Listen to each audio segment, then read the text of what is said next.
on now. Okay, we're good. Thank you.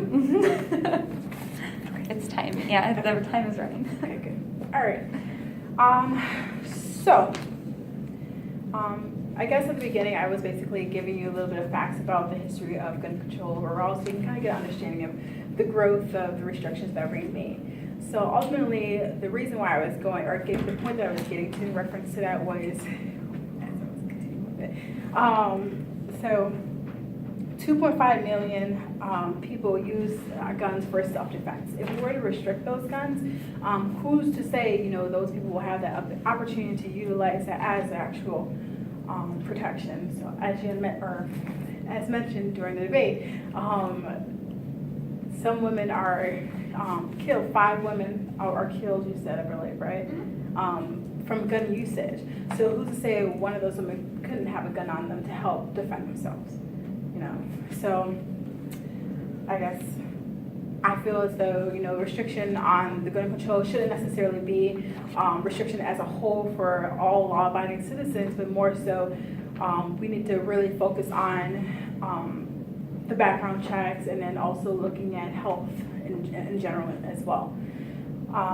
So overall, you know, as mentioned before, if people were to wanted to commit a crime, they would do so, regardless to what way they could do it. So whether they utilize the gun itself, whether they utilize bombs, whatever the case may be, there will be a way to formulate a way to create some sort of chaos if that's what they intend to do.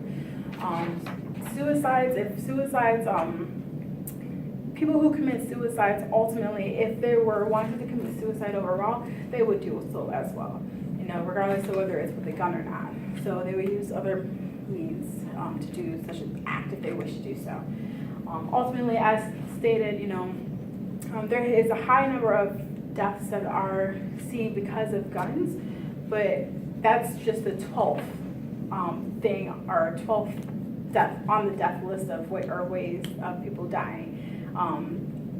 As you mentioned, you know, drugs has a higher rate in addition to heart disease. Heart disease is like #1 thing people are dying from, beside the point. But ultimately, like, guns is not something that I feel like should be restricted.